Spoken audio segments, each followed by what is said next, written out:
First time ko nga lang ipapakita sa inyo to, yung magdamag nating pagbe-bake. Kaya nga kape-kape muna bago sumabak. Masyado kayo nagpapapaniwala na natatakot ako sa multo o kahit ano pa yan. Hindi, sanay akong magdamag nagbe-bake talaga. Simula dati pa. Binibiro ko lang kayo. Pero anyways, dito muna tayo. Naggagawa muna ako dito ng butter sheet natin na pang-laminate. Kung natatandaan nyo, lalagyan ko sana to ng review. Gagawan ko sana ng video. Ito yung mumurahing butter sheet. Yung tagwa 180 per kilo. Malalaman mo maganda na siyang pang-laminate kapag ka malleable na yung inyong butter, nabugbog na. So nilagay ko muna yung sa chiller para magtimpla naman tayo ng dough. Pang-croissant nga pala to. Hindi naman ako ganun pakagalingan mag-croissant, pero lang talaga akong cheater kasi pangarap ko yan. Pero yung skill ko sa pag-laminate, pag-croissant, medium pa lang. Hindi pa lang ako talaga yung bonggang-bonggang magaling na. Medyo matagal nga itong gawin, kaya usually ginagawa ko yung pagkukrosan ko ng Sabado. Tapos pino-frozen ko na lang yun. So for the whole week, meron akong croissant na paninda. Kaya lang, wala nagwalwal nung Sabado, kaya wala akong stock ng croissant. Habang nire-rest yun sa chiller, yung dough natin sa freezer ko yung nilagay. Habang nagre-rest yung mga yun, magtatadlad muna ako dito ng karneng baboy pang empanada ko to, hindi ko pa naluto kanina. Tapos, medyo malamig na yung dough natin, so magpapalaman na tayo ng ating butter. Tapos after nito, ilalagay ko din kagad to sa chiller kasi mainit dito sa gawaan ko.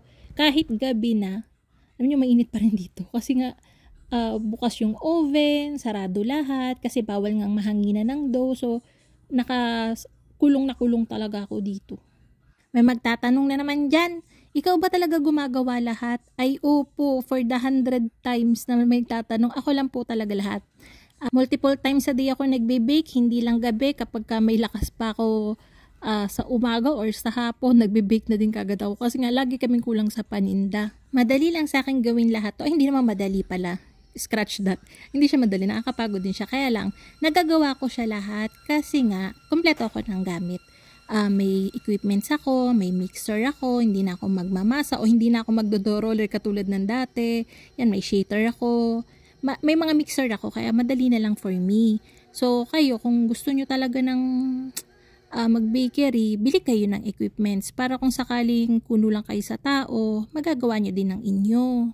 Nandyan yung ML Cabs na dealer talaga sila ng mga equipments, meron silang heater, meron silang oven na kagaya nung sa akin, meron silang mga heavy duty mixer, so check nyo yung page nila, ilagay ko sa description box, sa comment box. Habang nagpapalamig tayo nung dough, nakapagtimpla na ako ng pang caramel bars natin, tsaka pang butterscotch, and then, after 30 minutes yung pag-chill ko nito sa freezer ha, tapos kapag after 30 minutes nga, ayun, pino-fold ko siya hanggang matapos natin yung 3 folds.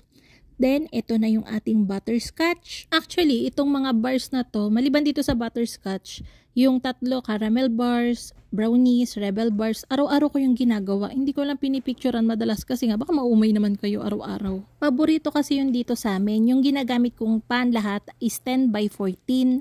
Nai-slice ko yon sa 35 pieces. Ang benta ko sa isa, 20 pesos lang. So, sa isang pan, meron akong 700 pesos. Yung tubo ko, nasa 35 to 40%. Okay na yun sa akin kaysa mahalan ko kasi nga, mabilis naman siya, fast moving naman siya. Kada isang flavor, dalawa ko ng 3. Puro estudyante kasi yung mga kadalasan kong suki, kahit dito sa bakery dito sa amin, sa bahay, pati doon, ay puro estudyante. So, hindi ko talaga siya pwedeng mahalan. And madali naman talagang gawin yung mga bars. Kasi nga may mixer ako. Mix lang ng mix. Salin lang ng salin. So, ito na yung ating croissant. Na-fold ko na. Tapos, i-slice ko na. Dito naman, yung butter naman na ginamit ko na mumurahin yung tago 180 pesos per kilo. Nabibili ko siya online. Ay maganda siyang gamitin kahit hindi air condition yung pinagagawa nyo. Pero, para sa lasa, hindi siya masarap. Although, yung mga butter sheet naman na nabibili natin sa market, kahit naman mamahalin yan, hindi rin naman siya ganun kasarap. Kaya kung ako yung papapiliin, tas air condition yung lugar ko, tas kaya ko siyang ipasa ng medyo mahal, ay di, ang gagamitin kong butter ay yung butter na talaga. medyo mahirap siyang gamitin pero at least masarap. Ito kasi mura lang din naman yung benta ko dito. 70 to 80 pesos lang yung benta ko dito, depende sa filling. So katalon na, 'di ba? Ang tubo ko dito nasa 40 to 50% din per piece sa 70 pesos to 80 pesos na benta ko.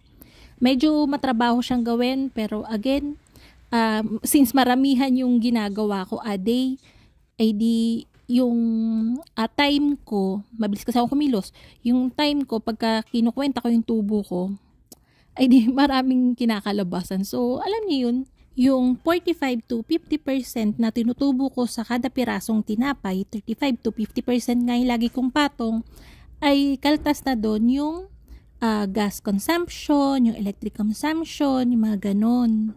Nasobrahan nga sa pag-freezer itong nakat ko na pang croissant. So, ang ginawa ko, nagtimpla muna ako ng cookies para mamaya dire-diretso. So, hindi ako nag-i-standby, no? Kasi once na nag-standby ako, wala na. Antokin na ako niyan. So, kailangan talaga dire-diretso yung kilos ko. Hindi ko ibibake lahat nung minasa ko na pang croissant. Kalahati dyan, ibibake ko ngayon. Kalahati bukas na. Kasi hindi naman siya mauubos. Actually, ang ginagawa ko lang per day ng croissant kadalasan nasa 35 pieces. So, yun. Sakto lang talaga yung ginagawa ko pang isang araw para hindi ako natitirahan. Tansyado ko na yung nabebenta namin maghapon. Kung kumulang man, at least hindi sobra para laging fresh. Since araw-araw naman akong gumagawa, diba? So, ayan, nagtimpla na rin ako ng pang crinkles. Yung cookies ko, tsaka itong pang crinkles natin, 2 kilos to ng 2 kilos again per day. Ito medyo malaki tubo ko dito. Higit 50%. Ganun. Kasi, wala malaki. Hindi ko na ma-explain. Pangalawang kape ko yan ngayon. Nagsimula pala ako kanina 9:30 ng gabi. So, matatapos ako nito nasa 7:30, ganun, alas 8, mga ganun. So, ito naman, pang egg pie. Nakikita niyo mo ako laging gumagawa nito. Araw-araw ko rin itong ginagawa. So, yun. Mabenta din kasi siya.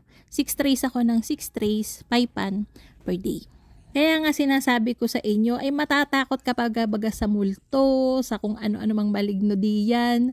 Bagay ganito kadaming ginagawa mo. Syempre, hindi mo na yung mapapansin.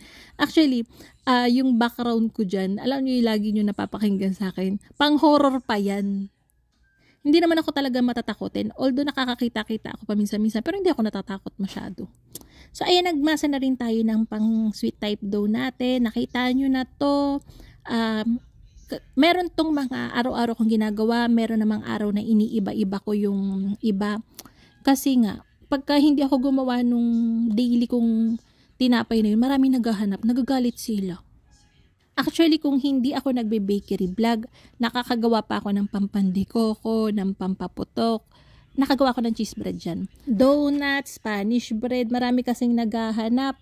Kaya lang, ay since nahati yung oras ko, kasi syempre, nagbibideo tayo, antakaw din sa oras yon.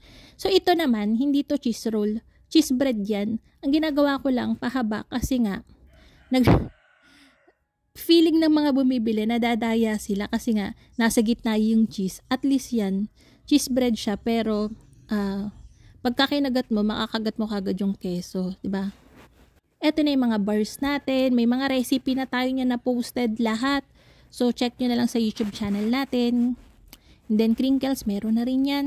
Kung gusto niyo, bibigay ko sa inyo yung pang 2 kilos ko para maramihan na din. So ito naman yung muffins natin, chocolate muffins. Hindi ako gumagawa masyado ng cake na may frosting para dun sa bakery kasi ang daming humps dito sa amin. Grabe. Ito nga pagka dinideliver ko to kasi since punong-puno yung tricycle, ay nako, ingat na ingat ako at nangangatalbog. Ito na yung mga savory bread natin na araw-araw kong ginagawa. Nakikita nyo na naman yan. And then ito na yung ating croissant. Ang gagawin kong flavor dito is custard tapos chocolate na lang sa ibabaw para madali. So, kita nyo naman, di ba? Ako talaga yung gumagawa lahat, di ba? Pag may nagtanong pa dyan, ako talaga naman. Actually, hiring ang talaga ako ng baker. Wala lang akong makuha na taga dito talaga sa amin na mag-uuwian. Merong mga nag-a-apply, mga babae na magpapaturo. Ay, sus, Ginoo. Sa tingin nyo baga, makakapagturo pa ako ng ganitong lagay araw-araw. Ibang araw yun siguro kung gusto nyo magpaturo pero Pagka mga ganito kasi, gusto ko kasi lalaki na marunong na. Kasi nahihirapan ako magturo habang gumagawa. Imbis na gusto ko nga kasi dire-diretso yung trabaho, tumatagal ako ng sobra-sobra. Pagka hindi pa talaga marunong, 500 pesos per day. Kung may kakilala kayo, apply kayo sa akin. Mukha akong naligaw pero hindi. Nagilamos lang ako.